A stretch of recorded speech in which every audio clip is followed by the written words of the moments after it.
لو كان من فرقه الى قدمه صدید فالحسته ما ادت شکره. حبیبی خدا چی عجیب جمله زیبایی گفتن. میخواهم که همین جمله را همه زنهایی که شوهر میکنن در بالای همون صندوقهایی که پر از متریال و کرته و از تمام اشیای دنیا همراه خود دارن، بالای همون صندوقها در همین جمله را می نویساندن: لو کان من فرقه الى قدمه صدید فالحسته ما ادت شکره. همین شعار کاش که می نویساندن.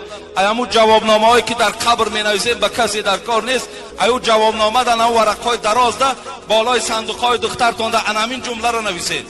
این جمله چی معنی دارد؟ این جمله هست که از زبان حبیب خدا صدا داد.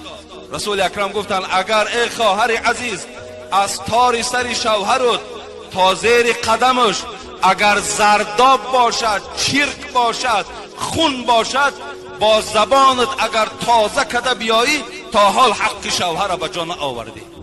تا حال حق شوهر به جا آمدگی نیست. برای شوهر بهترین نعمت است. انا این جمله را بالای صندوقات نویسید تا که دختری تو با حق شوهر رسد.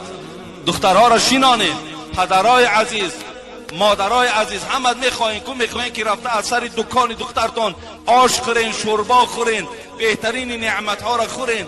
میخواین که رفته دخترهاتون خرسند در خانه های شوهر بینین، چیکار کنید؟ در خانه تعلیمش دهید.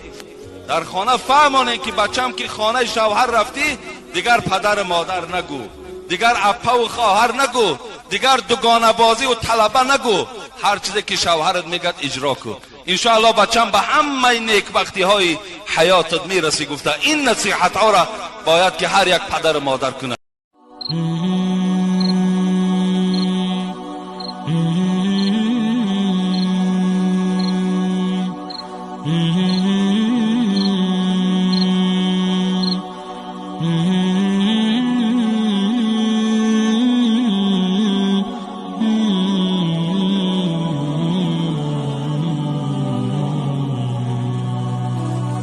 طرقت باب الرجاء والناس قد رقدوا